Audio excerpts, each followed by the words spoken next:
We are headed to the Longwood Botanical Gardens in Anniston, Alabama to meet with Hayes Jackson. Hayes has traveled the world collecting cold hardy palms and has an extensive collection at the Botanical Gardens. There'll be several dozen species in this video, so I'm going to chapter the video out by plant species. So if you're looking for a specific plant, look below this video or over on the side of the video, and you'll see a list of plants included. Let's get started.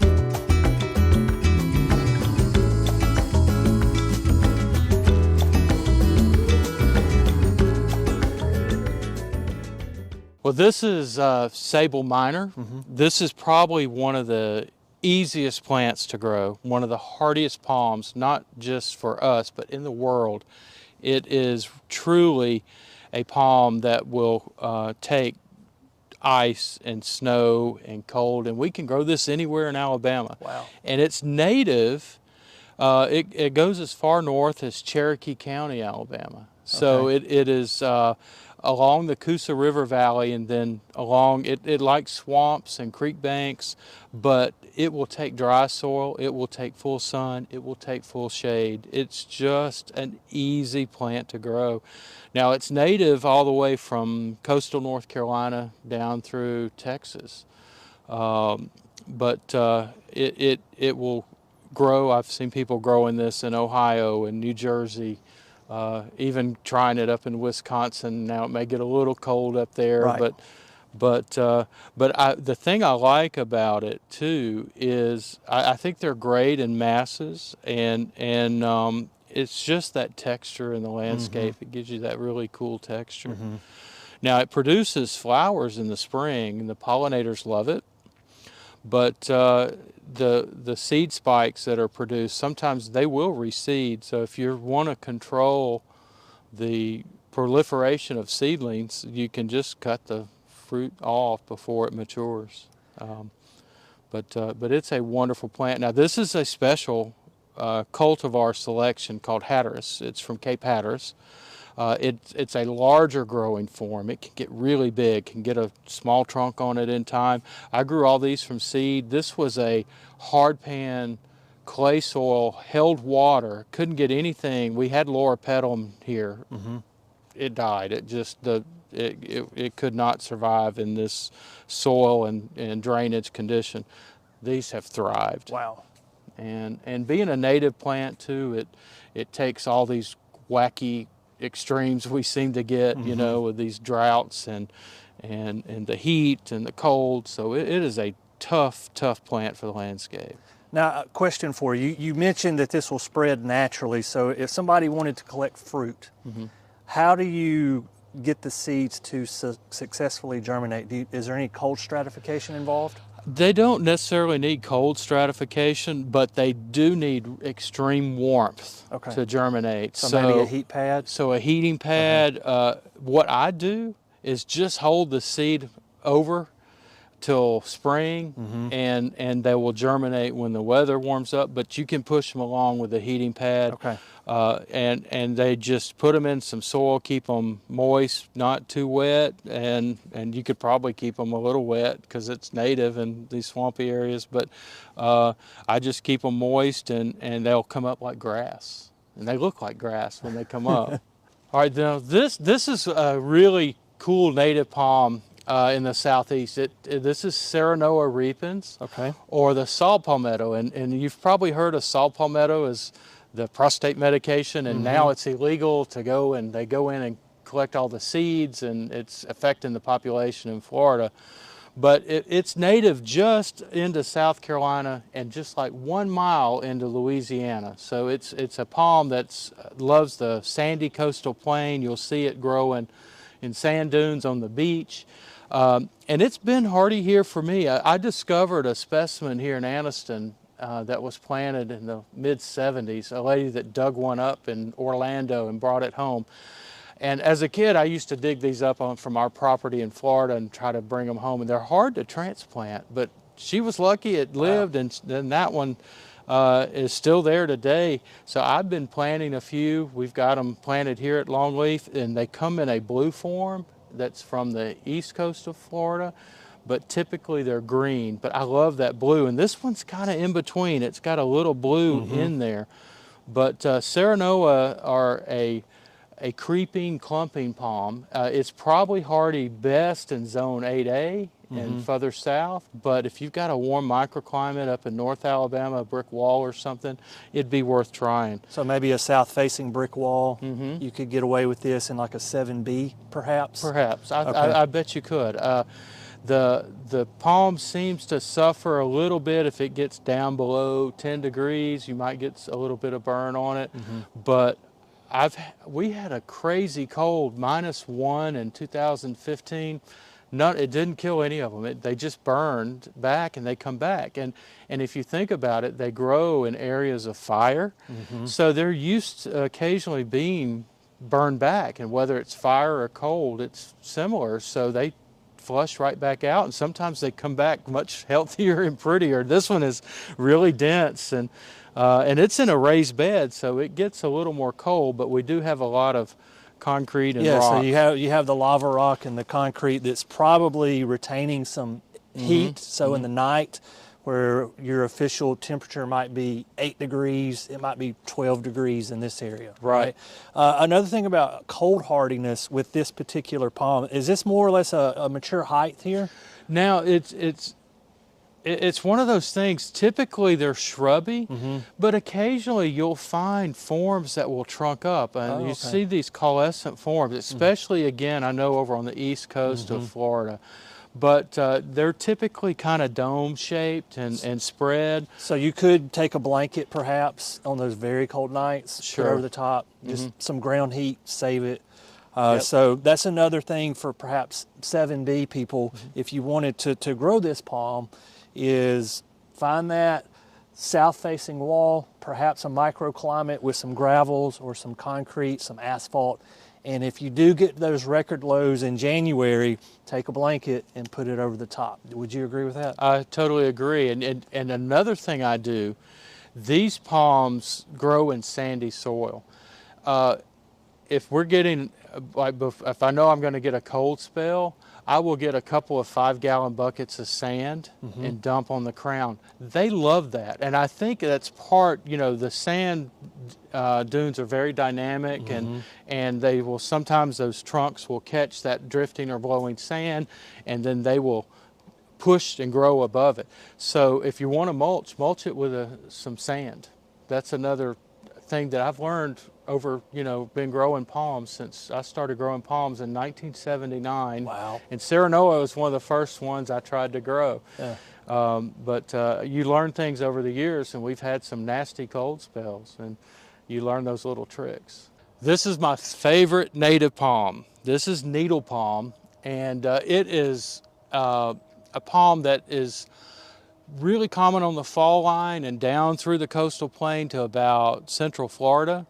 And then it kind of peters out. And it's a palm that is of swamps. It grows in usually mucky, wet soil, but this is on a dry hillside. I planted these probably 30 years ago in downtown Anniston in a landscape, and we had to move it. Turns out they were widening the road, so we dug them up, and they transplanted well. We moved them here. And it moves well. It takes, again, kind of like Sabal minor, it takes sun, it takes shade, it takes wet. It'll grow in a swamp. It'll grow on this dry hillside. So it's a tough palm. The name needle palm comes from, if you get it, stick your hand in there, on the trunk, you'll find out why. It's got sharp needles. So that's the only drawback. But as long as you're not out there petting your palm every day, it's good. It's a good one for the landscape. I think they're prettier in shade. They get a little more open, a little more elegant, but it's wonderful. And if you're driving down through Eufaula, you'll see these in front of a lot of the old homes down there. They were used, probably dug from the wild and used in landscaping, and there's some big specimens. They can get 12, 15 feet high and as wide, but they're kind of slow growing. And these, like I said, these are over 30 years old. So these have been here and survived your -1 temperatures that you had that was so severe. So another good cold hardy palm here. I would say this is the hardiest palm in the world. Okay. You will not find a palm that will take more cold than this one. Back in 1985, the Southeast had that horrible cold front, that Arctic plunge that came in January. Anniston set its all-time record low of -5. It was -25, -24 in Knoxville, Tennessee, and this palm survived that. Wow. Now it burned, but it came right back out. People are growing this palm in Illinois and again up, New York, but the thing is, it loves heat and it loves humidity, so it grows very slow up there. They have a short window of summer, it's much shorter than here, so it's slow growing. But that might be good. It gives you a manageable specimen. So somebody living in like Indianapolis, Indiana that has a pool and they want to give it a more tropical flair, they need to look at needlepoint. Needle palm is probably their best option. And I think Sable Miners we discussed is another one that's cold hardy. I think this is a more beautiful palm. It also is a little hardier. So, and you would look at it, it kind of reminds me of like a lady palm. It looks very elegant, very tropical, but it is tough. So that would be a good choice. And you could grow this anywhere in Alabama. If you live in Mentone, the coldest spot up there, on the mountain where it gets cold, and of course it's native all the way down into Mobile and Baldwin County. So it is a good native plant. And what's interesting now, the plants are either male or female. So if you get a male, you'll never have seed. If you got a female, it can produce seed, but you got to have that male to pollinate it. Right. So they're dioecious. They are dioecious, okay. and the seed have a funky smell, kind of like bad cheese. Like and ginkgo tree type yeah, smell? yeah. Okay. But you don't really smell it unless you start messing with the seed. So it's not something you're going to smell in your landscape. But it goes back to, they think that the original seed dispersal mechanisms was probably some megafauna that would move the seed around. So it's an endangered species now. It doesn't occur in a lot of areas. So the seed dispersal mechanism has been eliminated, so it is one that is on the endangered species. So you can see them in the wild. I wouldn't, I think one of the dangers of its being exterminated was poaching. People would dig them up and use them in landscaping. But you can grow them from seed. You just got to find a female that has a male nearby, and the seed can take it can be a little trickier to germinate, but you could do it. All right, so a lot of times we talk hardy palms and we include sagos or cycads, which really aren't true palms. Right. They're related to pine trees. It's a conifer. But this one has been a good performer for us. This is one from Taiwan called Cycus taitungensis. It is very similar to the sago, but I can always tell, the way I tell, if you put your finger under the leaflet, it's flat, where Cycus revoluta is revolute. It curls and you can feel that curl. Okay. So you can always, if you see one you're not sure what it is, feel that leaf. This one is a little less hardy than the regular sago, but it's faster growing. So if you get knocked back with the foliage, it will put out a flush quickly. These will often leaf out in March, really early here, sometimes too early, and sometimes we can have a late freeze, and I've had them damaged. But if it gets down below 15, sometimes I'll throw some frost cloth over these and maybe even put a few Christmas lights. I don't want these to be damaged badly because it's in the front of a building, so we try to keep them looking good. Now again, they're dioecious, so I know I've got, this is a female. It bloomed last year, and I actually crossed it with another species and got seed. So but these are fun. And the thing about them, if you're pushing the limits on some of these things, these are easy to cover. And if it got really cold, and you could just defoliate it and protect the trunk. There are sagos all over Anniston that went through that -1 we had in 2015 and been through all these recent polar plunges. They burn, you cut the foliage off, and they come right back. And so by May, June, you're you're right good. back where You can't were. even, yeah, Okay. you can't even tell. Now, occasionally you may get some bud damage on one, but I'm finding that if they're larger and well established, they can really take most of our cold winters, even though they'll be foliage damaged. Again, utilize your microclimates if you can, and if you can throw a little protection over there, that works too. So I noticed you mentioned microclimate, and we're on a south-facing wall here. This is actually east. Okay. So it's still earlier in the morning. Yeah, I saw yeah. the sun over here. So, So you are getting some heat retention in this wall, Right. which is helping this palm. And you mentioned something else a second ago. Could you elaborate a little bit more on, you said using Christmas lights? Yes, I discovered this in the 1989 Christmas freeze we had. I had Christmas lights on my Pindo palm for Christmas. That Christmas day, we had one of the coldest freezes we've had. In 1989, hit 4 degrees, and I figured it can't hurt. So I covered my palm with the Christmas lights. It came out unscathed. So, but you got to use the old variety, Halogens, not LEDs. Well, or they're it's not halogen, I guess. It's just not LED. Right. It's incandescent. Incandescent is what they call them. Yes. And they put out just enough heat to warm it, to not damage them, but to keep you at a better temperature.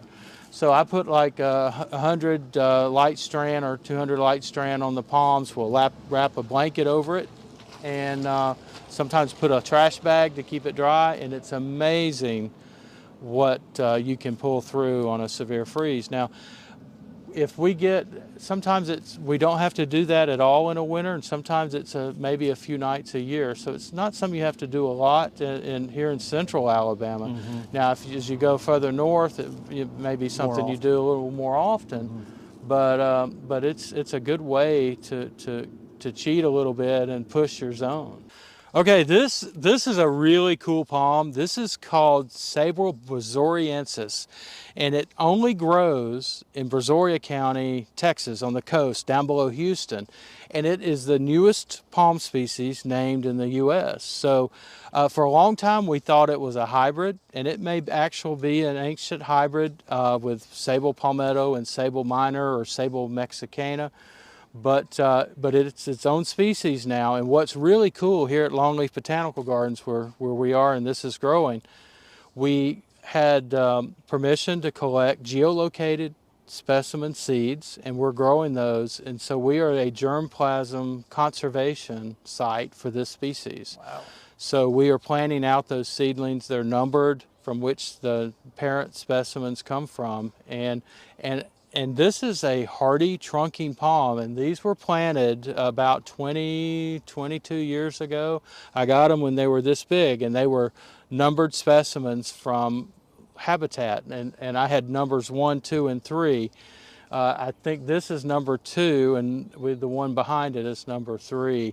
And I've worked with Jesse Perry out of North Carolina with the Academy of Sciences there, and getting these and preserving these. So it's a really cool conservation project here at Longleaf Botanical Gardens. So this is not necessarily something you're going to find in the nursery trade. It's very rare, and we don't know a whole lot about it. Do you know about how tall it can get? They can get trunked. That trunk on this thing is massive. You really, it's this big. It's huge. I've seen these in habitat. I was there at Brazoria Wildlife Refuge in August, and to see these in habitat was incredible. But they trunk up, but they're much slower growing. So they're ancient, and those palms that have these are 20 foot tall are very, very old. You can find this available. If you look maybe online at places that specialize in hardy palms, they'll have it. Okay. And the thing that I've noticed is the seedlings can be variable. Some of them are a little more stiff-leaved, some of them a little more weepy. So you'll see some seedling variation on it, and that happens in Saw Palmetto too. But it's a great palm if you want a trunking palm that's cold hardy. It's also interesting to me botanically because it's so rare, and so neat. Yeah, so this is like Brownsville, Texas area, only native range. And, Well, actually, it's further north, up toward Houston. So in between Houston and Brownsville. Yeah, just south of Houston, there's Bay City, Lake Jackson area. That's where it is, kind of just south of the city of Houston. Now, once you get down to Brownsville, you'll see Sabal mexicana, which is another species that grows. But this is only in that county, and it's preserved with that wildlife refuge, which is really cool. So what is this skinny guy here? Now this is a Wagner windmill palm, and windmills are probably one of the best cold hardy palms. They're grown all over the East Coast. People try to grow them. I know there's people growing them in Pittsburgh, and they cover them with huge, elaborate, like fiberglass or plastic shelters. But this is a different form, and it's an oddity in the fact that, to me, it's called Trachycarpus wagnerianus, but it's just, to me, it looks just like a different, like almost a dwarf foliage form. I don't know if I would ever consider it a species, but it is. And the fact that, the reason I say that, we don't know where it occurs in the wild. It's only in cultivation. So, but it is a windmill palm that has very stiff, round, kind of compact leaves, so it gives you a different look. It's supposed to be hardier. I don't think it is. I've had more, actually I've lost one of these before in some cold. It was one I moved, it had been transplanted, but we lost it back a few years ago in one of the colder winters. But this one we planted as a smaller plant, and it's done well. So it just stays skinny like this all the time. So some of the other palms we've looked at, much larger diameter trunk, but this one's just pretty much straight up, right? Right, and what's really kind of, if you stripped all this fiber off, it would be really skinny. I mean, that trunk is very thin, but I think that's an adaptation. This palm is, it's an insulation, you know, it protects that trunk. I actually have stripped them down before, and it gives you a totally different look. But that fiber is probably a protection mechanism for cold in its native habitat, where you find the regular fortunei, which is the common windmill palm. This is one of my favorite palms, and it's a man-made hybrid. It is a cross between Jubea, which is the Chilean wine palm, and the Pindo palm. And the Chilean wine palm from Chile. The Pindo palm is from southern Brazil and that area, and they've crossed it, and you get basically a giant Pindo, because Jubea gets huge. It's got the largest trunk of any species, but it gets a lot of hybrid vigor and cold tolerance. Problem is, again, is trying to find it. Someone's got to be creating these crosses, and it takes time, and a lot of times you'll pay a little more for these hybrid palms, but it's well worth it. But this is a great a great palm. It's heat tolerant, takes full sun. I'm excited for this one to be here. I have one of these at my home landscape that is tall. It's got a huge trunk on it. And I'm waiting for this one. I put it in a really prominent spot as you turn in, so I hope people will see it and enjoy it. But if you want to try something that's hardy, that's a little hardier than your typical Pindo, the Butia Jubea hybrid. Okay, so how tall will this one get ultimately?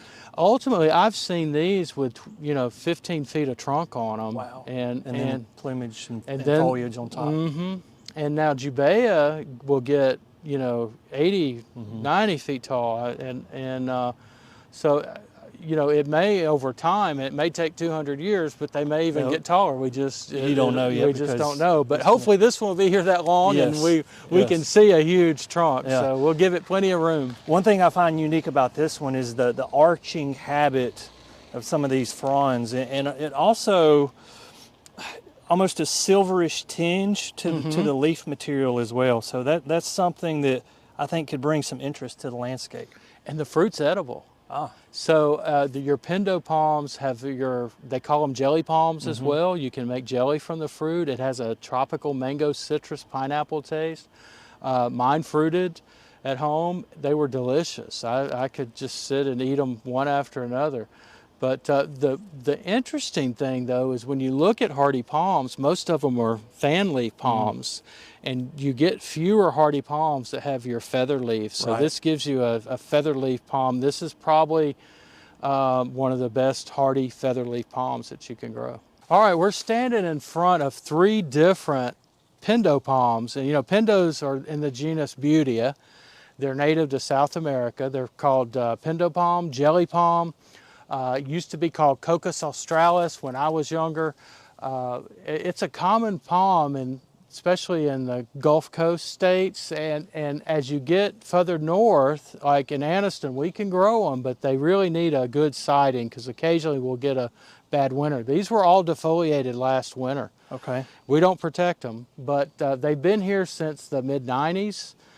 This is Butia. This was what I got as Butia archeri, which is a dwarf species. Apparently it's not. It has crossed. It's probably a hybrid. This is Butia oderata, which is the common one. And then we have Butia catarinensis, which used to be known as Butia bennetii when I got it. But it is a greener form. Okay. And it's a little less cold hardy from my experience. It will always defoliate or have more damage than these. Before the other two. But people love these palms. I think, I mean, again, you've got that arching foliage, that silvery blue.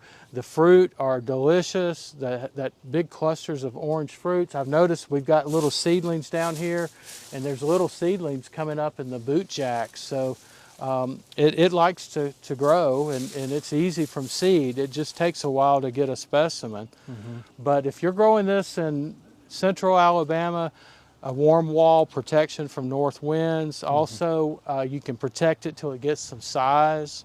Once you get, you know, in North Alabama, I think you'd have to do a little more protection. And then, of course, down in Montgomery South, I see lots of them. So we're kind of in the area where they just need a little special siding. But these have been and performed well here for decades. So with these larger trunked palms that are marginal and say at zone 8, would it be appropriate to perhaps wrap a blanket around the trunks? Oh, sure. And then take a rope and tie it on, and just leave the blanket on there for maybe the entire cold snap or the entire winter? I'm not sure. So I would say a lot of people cover their palms for the winter. I think in our climate and in Alabama, in zones 7B in North Alabama, I would only cover during the extreme cold because we can warm up and it can get hot. Even in January, we can have 80 degrees. Right. And we're zone 8A here in Anniston.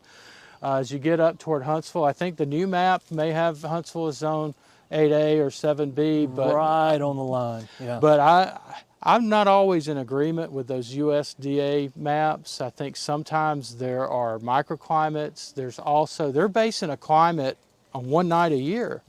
They don't take in frequency and duration. And I think that's what as you go further north, those cold fronts, you may get a day or two more of cold.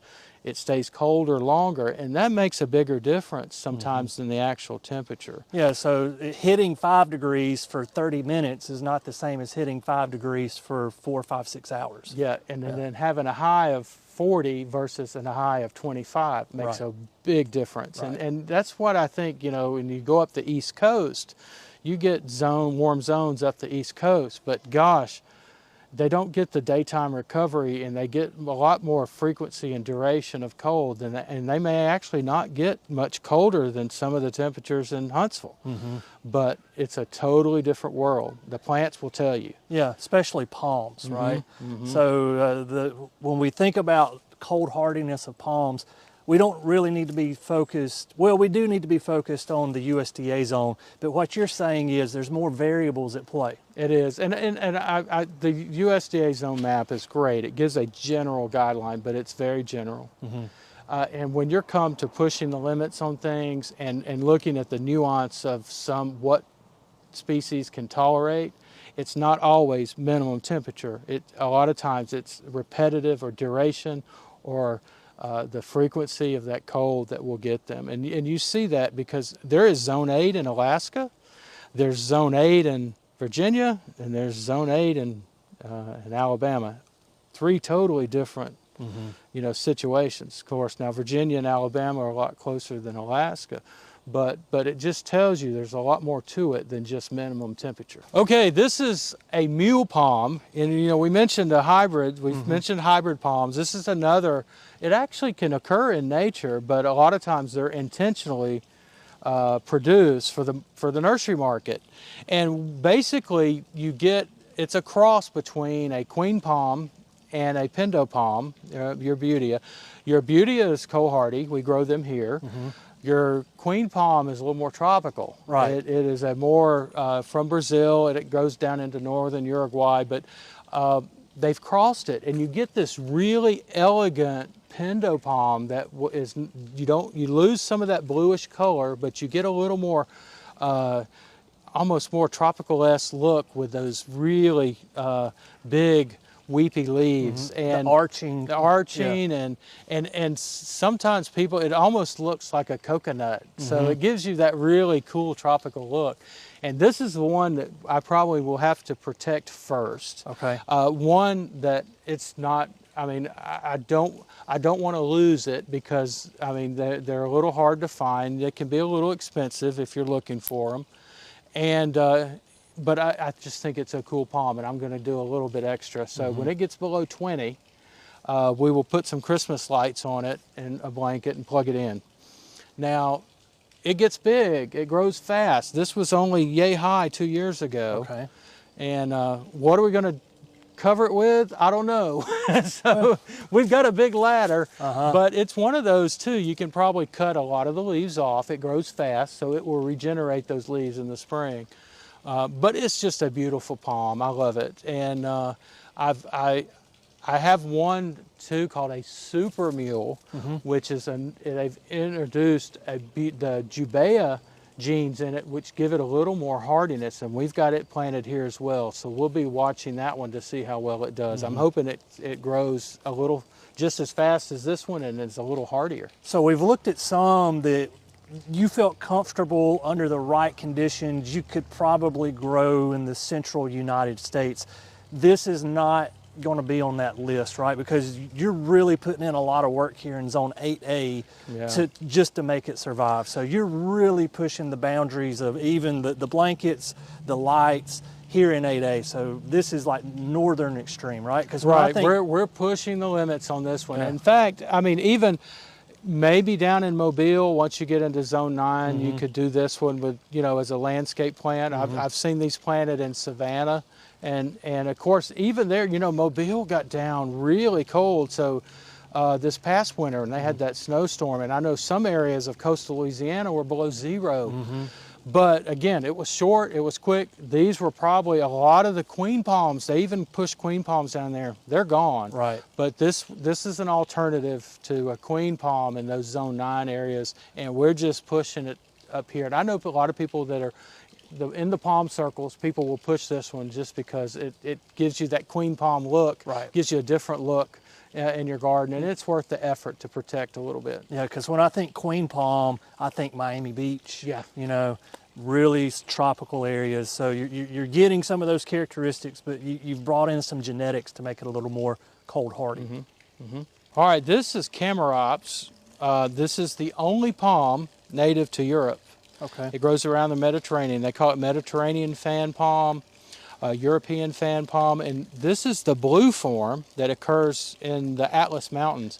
And it's supposed to be cold hardier, but the foliage has this nice, really blue tint, and it can get really blue when it's in the sun.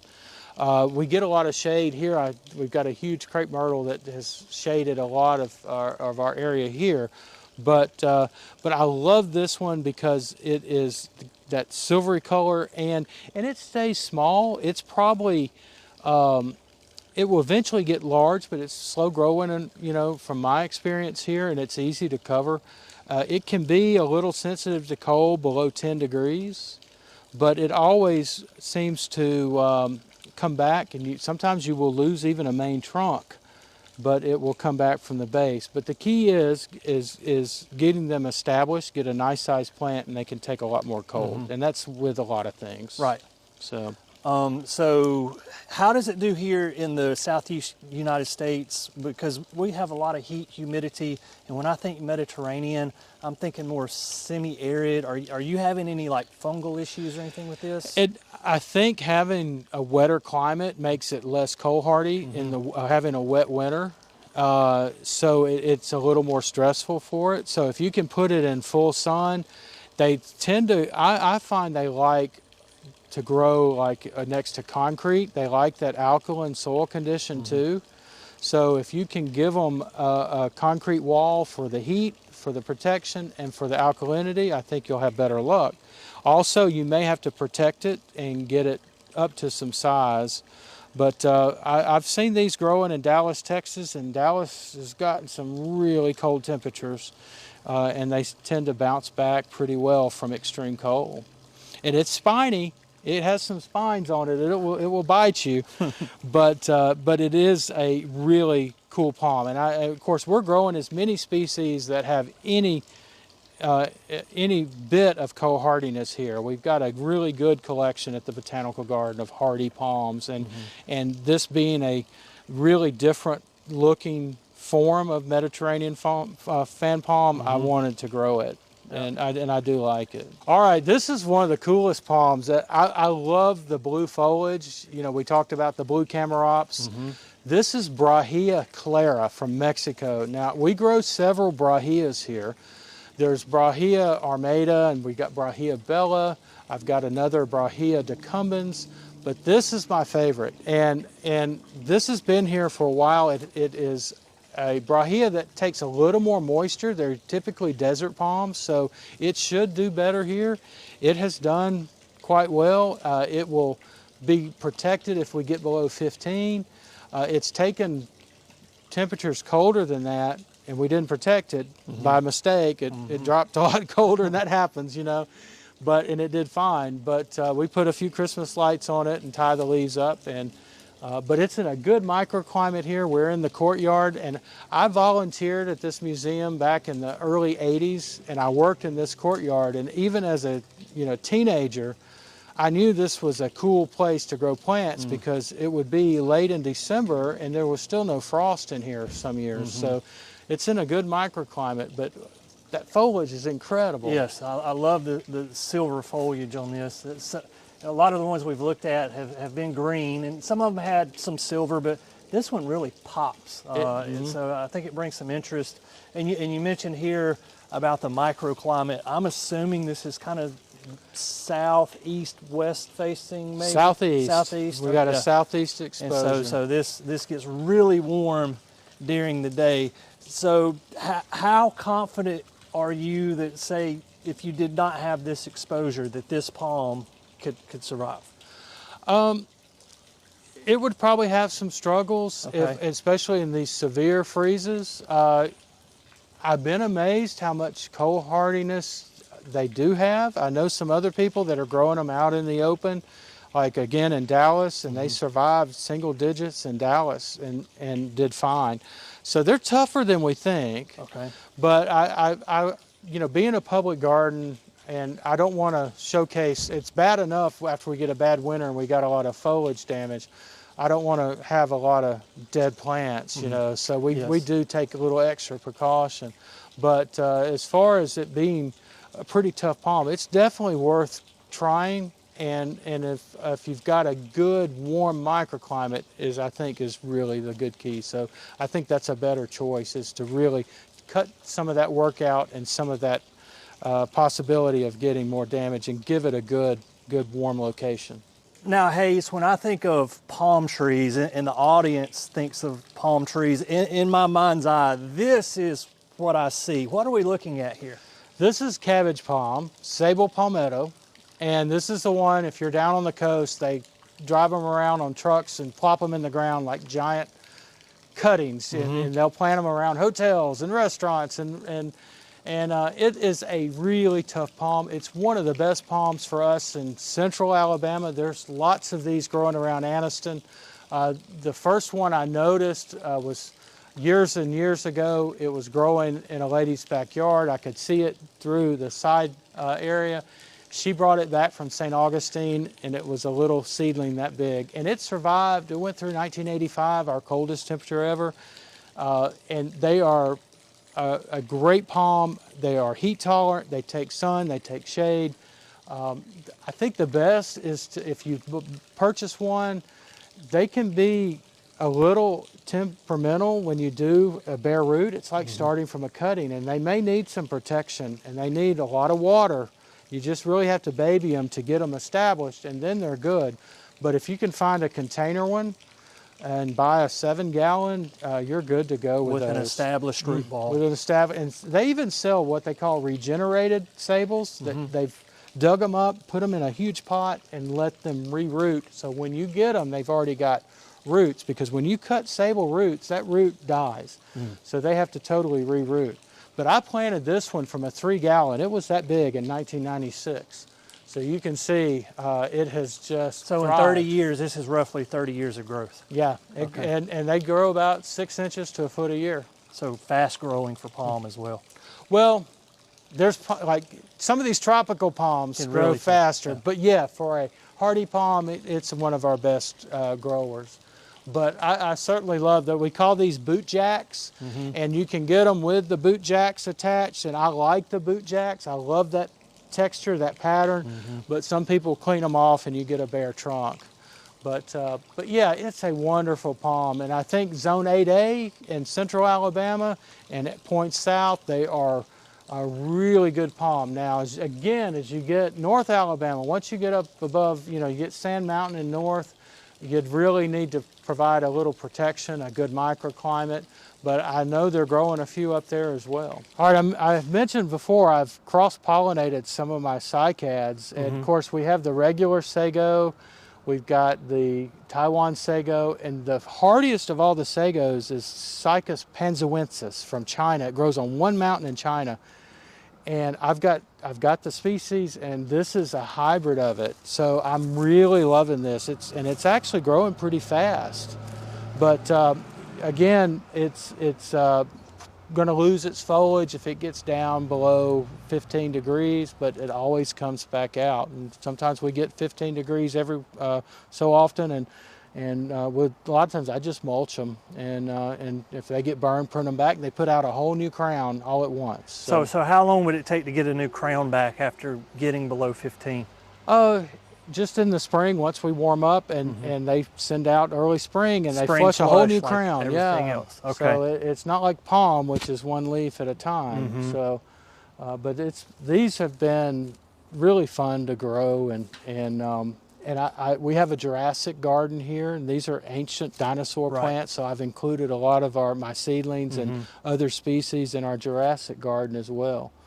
But people love these. They almost look fake. They say, people that don't know plants think it's a fake plant because it almost looks plastic. Yeah. The sheen that it has with the light, it does give it a plastic type look to it for sure. Well, we had a little accident with this one during Hurricane Helene. We were on the far edge. We got some wind, but nothing like they did to our east, and we lost this huge oak tree, and it collapsed, landed on the crown, and pulled this out of the ground.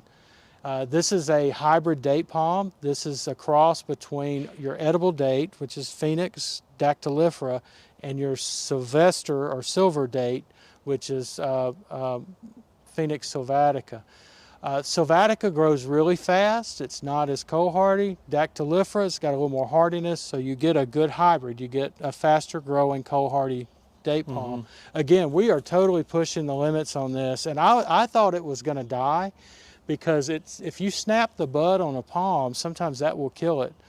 But we pulled it back up. We still have it cabled, and it has totally regrown, and so it survived the tree, and it survived some really good cold thanks to us with Christmas lights and a blanket. Now this is one I'll probably have to protect at least once a year when we get below 18 or so, or 20. But it's starting to get tall. It's not easy to cover. Now, you mentioned this is a date palm. Is it an edible date? Well, half the dactylifera is the edible date. Now we grow dactylifera in the southeast, but we are too humid for the fruit to mature. So you really have to get into Southern California, Arizona, more arid, an arid climate before those dates will mature. And I love dates. I buy them, I eat them all the time. It's one of my favorite things. I wish we could grow them here, but so we can grow them for ornamental purposes. we can grow the palm and pushing the limits. And once you get down, I know down in Gulf Shores, Alabama, if you go to some of the, I know there's a nice shopping market there, and they've got date palms lined all through. And what they're doing, they're buying them out from old date gardens in the California and Arizona and shipping them as landscape plants. You pay a pretty penny for them, but you can grow them from seed. Every time I eat a date, I plant the seed. I get little date palms, so you can grow them easy from seed. This one's easy, and it just takes a little while to get them this size. All right, this is a cool one too. This is Chilean Wine Palm. It is probably the cold hardiest featherleaf palm. It only grows in Chile in a few preserved areas. I actually went to Chile just to see this in the wild. Has the largest trunk of any palm. It has it looks like concrete pillars, these big gray trunks. It's not a Florida palm. They can't grow this in Florida. It doesn't like tropical. It likes more of a Mediterranean. So you see them out in California. And when I lived in California, I would collect the seed. You go to Dodger Stadium, and there's some planted around. So I've grown it from seed over the years. It is the Cadillac of hardy palms. It is a really cool species. It's like I said, it hybridizes with Butia, but this is the straight species. It will get massive. So I gave it plenty of room, and I think, give us another 50 years, and this will be a showpiece here at Longleaf Botanical Gardens. So, but I do protect it just because it's newly planted. We have one in the courtyard that doesn't like the soil situation in there, but this one is a much better situation. So will this one get wider than it does tall? Because you mentioned a large space, so I'm thinking more of a shrub type palm. It's going to get 100 feet over time, but what happens, it gets that full-size crown with no trunk, and then it kind of works its way up. So it will be 15 or 20 or 25 feet across and have a small trunk, and then it just grows up. Now, the leaves on it can be very stiff, so it's not easy. It's not one like Butia, you can pull those leaves up and tie it. You can't do that with this one. But I think this is supposed to be hardy down to like 5, 8 degrees, no problem. Getting it established with some size is the key. But we will probably take some frost cloth if we ever get another, 0 degrees like we had 2015, and I would protect it a little bit and just cover something to the ground. But it's going to take it a while to get that massive trunk, but eventually I think we can do it. So we're planting this so other people's grandchildren can see it. Exactly, and that's the case with a lot of palms and other cool plants. We've got an archeri grove here too that will be a showplace given 30 years from now. So you plant things for this old Chinese proverb, the best time to plant a tree 20 years ago. The second best time is now. So we planted this one now, so give us 20 years and come back and visit us, and you'll see a nice Jubea. So, and a lot of people don't get to see these in the southeast. They're they don't grow in Florida. I mean, this is the only one I know of. Yeah, there's not many in the state, and like I said, you get into Florida and it doesn't like, it needs a good temperate winter season, and it doesn't like that. So there's a narrow strip in the southeast where we can grow this, and hopefully we're in it. We'll see. It's been doing well so far. So.